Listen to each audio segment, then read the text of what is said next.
our left. Quinnipiac in the road, navy blues and golds, defending goal to our right. And the opening face-off will be taken quickly by the Bears, as scooping it up is Matthew Gunty, and he will flip the ball quickly. Oh, lost the handle there, did McLean, and quickly back the other way.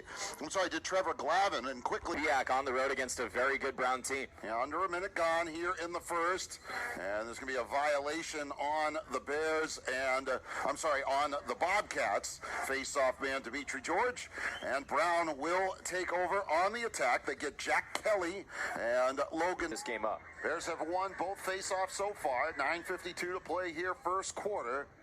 And that one's going to be taken by the Bobcats. George works his way up, turns, and gets chopped down. Well defended by Tyler Blackburn. Ball is free and picked up by George on the loose ball. And off to the far side, it's picked up. Fantastic angle, and Quinnipiac retakes the lead.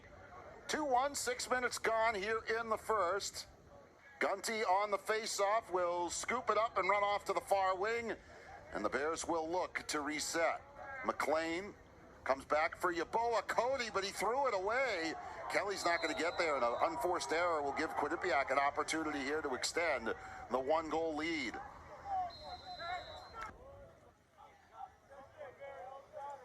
Wingmen for Brown, Charlie Cave on the near wing. And Cave is going to hot foot after it, scoops up the ground ball, lifts it across, was trying to feed McLean, got a little too far under it, and there'll be another turnover for the Bears. 18th overall pick in the 2005 MLL draft by the Long Island Lizards, and over his 10-year professional career, he was recognized as one of the most exciting players in all of lacrosse, and he's known as the human highlight reel. Became actually one of became the first and to this point only lacrosse player signed to a contract with New Balance, and continues to evolve in the sport. He's the coach down at, I believe he's the coach. And down defense last year as well. It ranked 71st in the country, as you saw in that graphic. Importantly, in that first quarter, the only team to go man up was Quinnipiac. Brown has not gone on man up offense yet, and that's a huge win for the Bobcats to help out. TYK causes the turnover. It's flipped ahead to Gunty. Can he get there? It's scooped up in transition. McLean saved by Demuccio and backed up by the Bobcats. It's Quinnipiac in the season opener of 2022. 3-3 game, a minute and a half gone here as the Cats again. TYK comes over the top, dislodges the ball for Demitri George, probably his second caused turnover of the first 2 minutes of this second. Shot total right now. Demuccio has been credited, at least unofficially, with 11 saves so far. The feed comes back across on the ground. Nice clamp there by Terrio. He will quickly release to Bean. And Bean, that meant, David, we got to hear Return of the Mac an awful lot. I think that's his goal-scoring song. I don't know that it would be mine, but I admire his selection. Gunty went basically from the face-off circle all the way towards goal. And give some kudos to our production crew, some of whom are out there braving a little bit of a... As it keeps Quinnipiac within striking distance, and one goal brings him down by 2. If Demuccio has, let's put it this way, folks. He's at about a 75% save percentage right now. If he's at 50%, right, the Bears are winning 13-4. Yeah. Yeah, and that's a good save percentage, right? That's a pretty good save percentage for a goalie. He's playing out of his mind right now. Bears win the faceoff. Sweeney works upfield. That X is season. That's one that'll frustrate the coaching staff as the shot came with the shot clock nearing its close. A whistle, a push, and an opportunity for Quinnipiac to tie. Brown's back up by 2, and I think the recipe for Quinnipiac, it starts with not going man down, because right now they're 0 for 3 on man down defense. Brown Bears have now 7 goals from 6 different players. So think about that. That first half, nobody was a multi-goal scorer. As the ball comes out to Jermaine, dislodged. It's going to roll to Mark Witt. He couldn't pick it up, and Jermaine will get a second chance here for the Bobcats. That one's off the stick of Hertz, or check that, Colin Hart, and it's going to be a whistle. The fantastic pass at Quinnipiac's patient, and watch number 4. He just finds the open space, boom, goal. Ball still unsettled. TYK, a collision between two Bears. I think it was Charlie Cave and Yeboah Cody collided. It allows Quinnipiac to come away with the ball and an opportunity to tie, chopped away. Good recovery by Charlie Cave, the first breakers in the WUSA. She now serves as executive director of the Red Sox Foundation, the largest team charity in Major League Baseball, which supports about 2,000 nonprofit and school-based organizations throughout New England and in Lee County.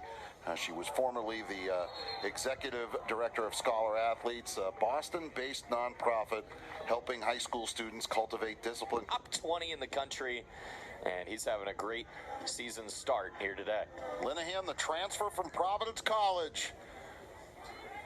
You know, with the transfer portal, sometimes, I think with the exception of maybe BU to Northeastern, and not in lacrosse, obviously, but I think maybe with the exception of BU to Northeastern, the Brown to Providence, 3 or 4 goal decisions or less, which usually when you're a young team or a team that's struggling, amounts to a mistake here, a mistake there, going the other way, and suddenly you're on the right side of a 1 or a 2 goal decision. I think we're seeing that this team, regardless of how this result ends up for them, we're going to see here how much they've grown. For the second time this afternoon, Gunty, ball bounces off to that far side where the only man was Ryan Downing. And for the Bears, to give the Bobcats the lead, this fourth quarter will be fun. Brown out shooting Quinnipiac 40-26, but being held to just 5 shots in that third quarter as the Cats outshot Brown 13-5 in that third stanza. And offs are crucial. Quinnipiac doesn't have anybody on the far wing. Here comes their man Teller. An important face-off here for Matt Gunty and Brown as Gunty trying to grind this one out. Ball still unsettled. Sweeney steps in, and coming away with it is Demitri George. He's going to run to the near side wing, chased by Colin Hart. Hart got his cross underneath. George flips it to the corner, and Justin Robert will set to X where Quinnipiac has had the advantage. Gunty staying tall this time. Ball still on the ground. Look, Gunty might have been pushed, but George picks up the ground ball. Here comes Quinnipiac. They have not led by more than 1 in this game. Since the opening moments, they scored the first goal of this game. They have a chance to beat Brown for just the 3rd time ever. Started at X, and they're getting some extra possessions here. Finally, Brown comes away with it, but what a hit. Coming away with D sticking yard sailing him was Dylan Donnery. I don't think Bean ever saw him coming. And Donnery's played great too. He scored the go-ahead goal that right now would be the game winner. Bears turn them back over, returning the favor. Terrio to X with Demitri George, needs a face-off win, and he moved. A violation on Gunty, and the Bears now have to cause a turnover. And Coach Poley wants timeout. It'll be timeout for